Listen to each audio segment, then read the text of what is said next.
নমস্কার বন্ধুরা, কেমন আছেন সবাই? আজ আপনাদের সাথে আমি ভেজ পোলাও রেসিপিটা শেয়ার করব। একটা পাত্রে আমি জল দিলাম, জলটা ফুটে গেলে আমি এখানে তেজপাতা দেবো। ফুটে গেলে আমি দিলাম দুটো তেজপাতা, আর দিলাম আগে থেকে ভিজিয়ে রাখা চালটা। আমি চালটা 2 ঘন্টা ভিজিয়ে রেখেছিলাম চালটা। আর দিলাম আমি 1 চামচ ঘি, অল্প একটু নুন আর 2 চামচ মতো দুধ। তারপর চেক করে নিলাম ভাতটা সেদ্ধ হয়েছে কিনা, দেখলাম সেদ্ধ হয়ে গেছে। এবার আমি জল ঝরিয়ে নেব। এইভাবে একবার ভেজ পোলাও বানিয়ে দেখবেন, এর সাথে আর কিছুই লাগে না। আমি তো টক দইয়ের সাথে কালকে খেয়েছিলাম।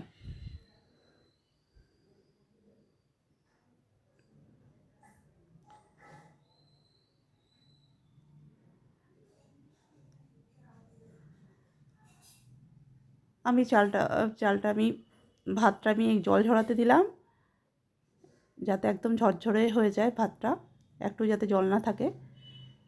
এরপর কড়াই আমি সাদা তেল দিলাম। তেলটা গরম হয়ে গেলে আমি পনিরের টুকরোগুলো দিলাম। পনিরের টুকরোগুলো দিয়ে আমি ভেজে তুলে নেব।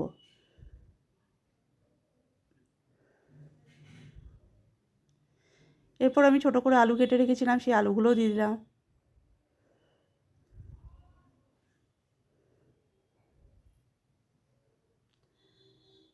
ভাজার সময় অল্প একটু নুন দিলাম। ব্যাস, এবার আলুগুলো আমি তুলে নিলাম একটা পাত্রে। এরপর একটা বাটিতে আমি 3 চামচ মতো টক দই নিয়েছি, আর নিয়েছি আমি হাফ চামচ কাশ্মীরি মির্চ পাউডার, হাফ চামচ আমি জিরে গুঁড়ো, আর 1 চামচ নিয়েছি বিরিয়ানি মশলা। এবার সমস্ত মশলা টক দইয়ের সাথে খুব ভালো করে আমি মিশিয়ে নিয়েছি।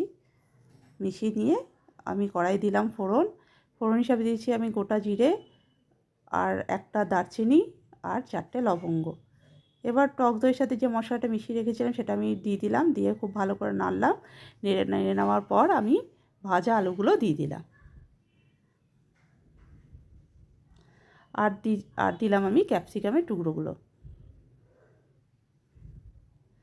আর দিয়েছি আমি অল্প একটু এলাচের গুঁড়ো।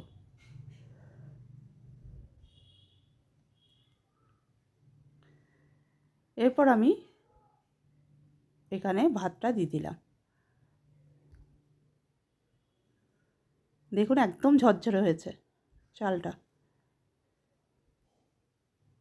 আর দিলাম অল্প একটু নুন আর পনির ভাজাগুলো। আর দিয়েছি 1 চামচ মতো ঘি। ভালো করে মিশিয়ে নেওয়ার পর আমি আবারও একটু দিলাম হাফ চামচ মতো বিরিয়ানি মশলা। ব্যাস, আমাদের ভেজ পোলাও রেডি। দুর্দান্ত হয়েছিল খেতে। অবশ্যই এটা একবার বাড়িতে ট্রাই করবেন আর আমাকে জানাবেন কেমন হয়েছিল।